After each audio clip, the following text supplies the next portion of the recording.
Good morning, students. During the last two classes of our company regulations, we just introduced about the history of Companies Act in India. And out of that classes, we clearly introduced the basic objectives of Companies Act 2013. And today's class, we propose to explain about the salient features of New Companies Act 2013. One of the first major features of New Companies Act 2013 is it introduced one person company or OPC.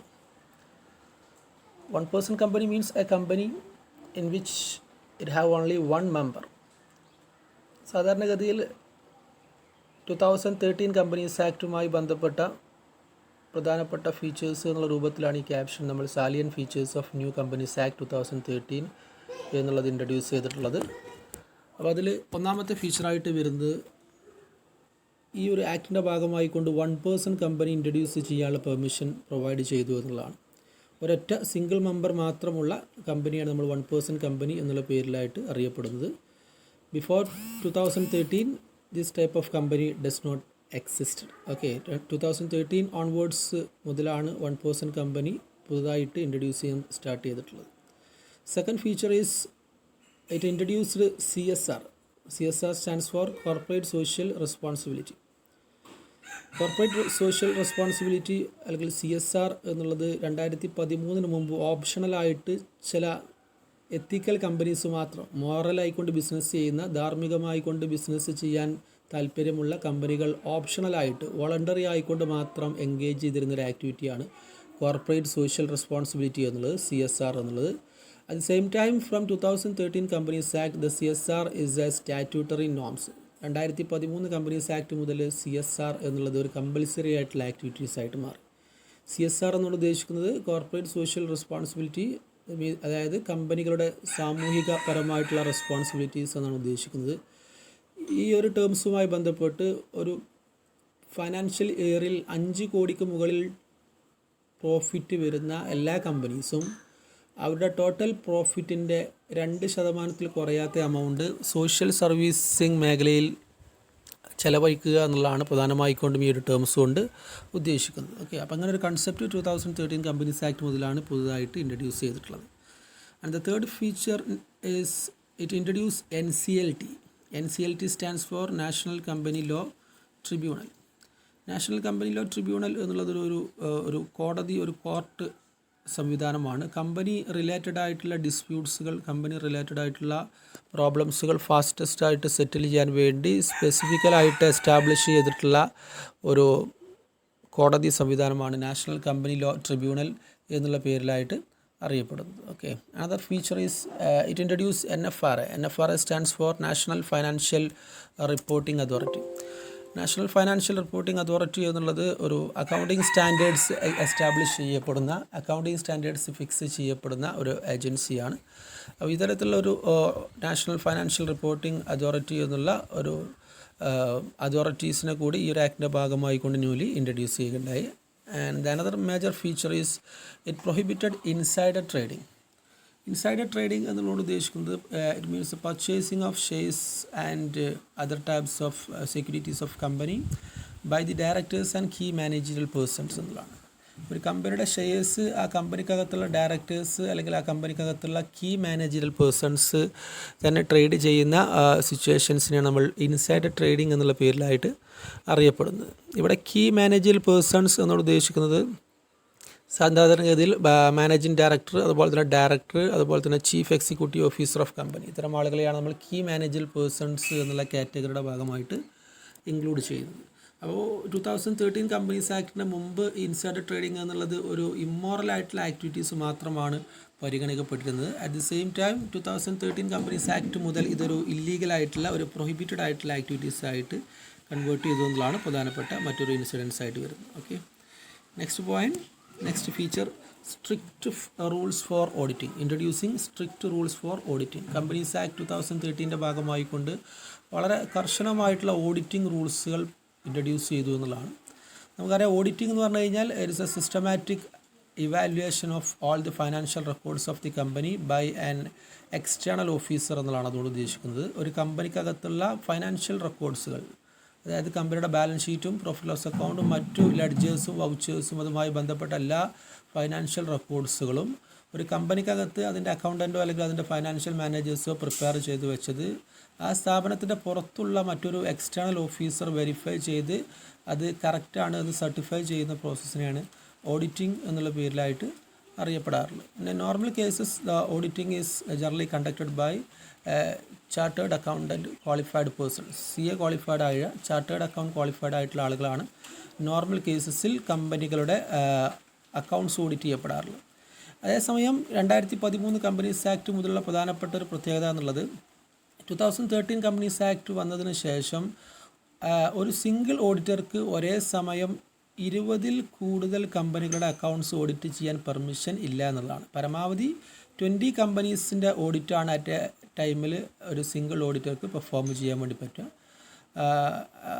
And also മറ്റൊരു പ്രധാനപ്പെട്ട terminologies എന്നുള്ളത് ഒരു company continuous ആയിക്കൊണ്ട് 5 വർഷം മാത്രമേ ഒരു single ഓഡിറ്റർക്ക് auditing activities perform ചെയ്യാൻ വേണ്ടി പറ്റുള്ളൂ. അപ്പോൾ മാക്സിമം ഈ രൂപത്തിലുള്ള വയലേഷൻസ്, ഫൈനാൻഷ്യൽ വയലേഷൻസും അതുമായി ബന്ധപ്പെട്ടുള്ള അഴിമതികളും ക്യാൻസൽ ചെയ്യാൻ വേണ്ടിയിട്ട് വളരെ സ്ട്രിക്റ്റ് ആയിട്ടുള്ള ഒരു ഓഡിറ്റ് റൂൾസ് 2013 കമ്പനീസ് ആക്ടിന് മുതൽ ഇൻട്രൊഡ്യൂസ് ചെയ്തിട്ടുള്ളതാണ് നമ്മുടെ ഈ ഒരു ഫീച്ചറിൽ ഇൻക്ലൂഡ് ചെയ്തിട്ടുള്ളത്. Okay, and the another major feature is that the maximum number of members of a private company exceed 200. പരമാവധി ഒരു പ്രൈവറ്റ് കമ്പനിയുടെ മാക്സിമം നമ്പർ ഓഫ് മെമ്പേഴ്സ് എന്നുള്ളത് 2013 കമ്പനീസ് ആക്ടിൻ്റെ മുമ്പ് വരെ 50 എന്നുള്ളതായിരുന്നു. 50 മെമ്പേഴ്സ് എന്നുള്ളതായിരുന്നു maximum number of members until 2013 വരെ. ഓക്കെ, 13 കമ്പനീസ് ആക്ട് ഓൺവേർഡ്സിന് ശേഷം ഈ maximum number of members of private company എന്നുള്ളത് 50-ൽ നിന്നും 200 ആയിട്ട് എക്സ്റ്റെൻഡ് ചെയ്തു എന്നുള്ളതാണ് മറ്റൊരു മേജറായിട്ടുള്ള ഒരു ഇൻസിഡൻസ് 2013 കമ്പനീസ് ആക്ടുമായി ബന്ധപ്പെട്ട് വരുന്നത്.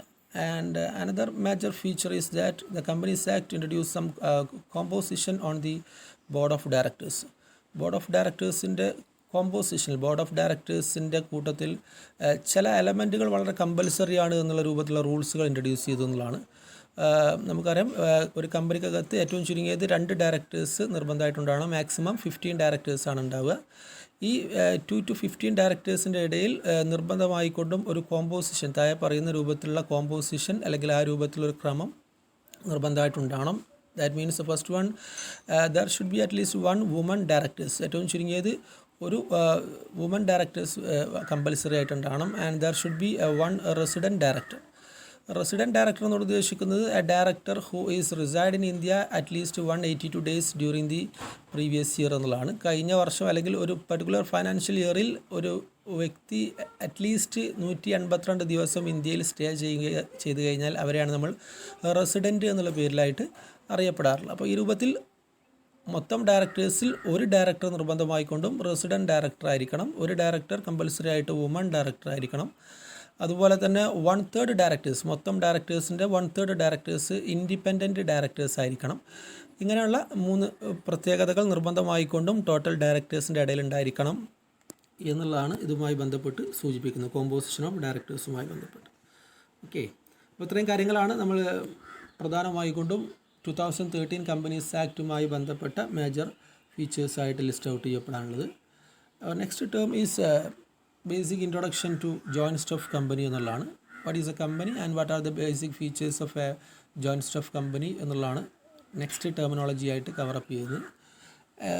നോർമൽ കേസസിൽ ഒരു ബിസിനസ് ഓർഗനൈസേഷൻ പെർഫോം ചെയ്യുക എന്നുള്ളത് ഇന്ത്യ രാജ്യത്തെ സംബന്ധിച്ചിടത്തോളം പെർമിറ്റബിൾ ആയിട്ടുള്ള പല ഫോർമാറ്റ് ഓഫ് ബിസിനസ്സുകളുണ്ട്. രാജ്യത്ത് ബിസിനസ് ചെയ്യാൻ different type of formats available ആണ്. Like sole trading concern or partnership firm or a joint stock company business or cooperative society or Hindu undivided family business like that. Okay, ഇപ്പോൾ ഇവിടെ normal ആയിക്കൊണ്ട് ആളുകൾ soul trading concern or partnership firm എന്ന രൂപത്തിലാണ് മുമ്പ് engage ചെയ്തിരുന്നത്. At the same time അത്തരം organisational ഫോർമാറ്റിന് നാച്ചുറലായിട്ടുള്ള ഒരു ലിമിറ്റേഷൻസ് എന്നുള്ളത് അവർക്ക് കോൺട്രിബ്യൂട്ട് ചെയ്യാൻ സാധിക്കുന്ന ക്യാപിറ്റലിൻ്റെ എമൗണ്ട് വളരെ കുറവായിരിക്കും എന്നുള്ളതുകൊണ്ട് തന്നെ ചെറിയ ഫോർമാറ്റ് ഓഫ് ബിസിനസ് മാത്രമേ ഈ പറയപ്പെടുന്ന പാർട്ട്ണർഷിപ്പ് ഫേമിൽ അല്ലെങ്കിൽ സോൾ ട്രേഡിംഗ് കൺസേൺസിലൊക്കെ എൻഗേജ് ചെയ്യാൻ പറ്റിയിരുന്നുള്ളൂ. അപ്പോൾ ഈ ഒരു ലിമിറ്റേഷൻസ് കൃത്യമായി കൊണ്ട് ക്യാൻസൽ ചെയ്ത് അത് മറികടക്കാൻ വേണ്ടി പുതുതായിട്ട് ഇൻട്രൊഡ്യൂസ് ചെയ്തിട്ടുള്ള കൺസെപ്റ്റാണ് കമ്പനി ബിസിനസ് അല്ലെങ്കിൽ ജോയിൻറ്റ് ഓഫ് കമ്പനി എന്നുള്ള ടേംസ് കൊണ്ട് ഉദ്ദേശിക്കും. ഇതിൻ്റെ ഒരു ലിറ്ററൽ ടേംസ് ശ്രദ്ധിക്കാം. The word company is derived from Latin word com and panis. രണ്ട് ലാറ്റിൻ വേർഡിൻ്റെ കോമ്പിനേഷൻ ആയിട്ടാണ് കമ്പനി എന്നുള്ള നമ്മൾ നോർമലായിട്ട് യൂസ് ചെയ്യുന്ന കമ്പനി എന്നുള്ള വേർഡ് ഇൻട്രൊഡ്യൂസ് ചെയ്തിട്ടുള്ളത്. Com and panis. Com means together എന്നുള്ളതാണ് അർത്ഥം വരിക. Panis means breed.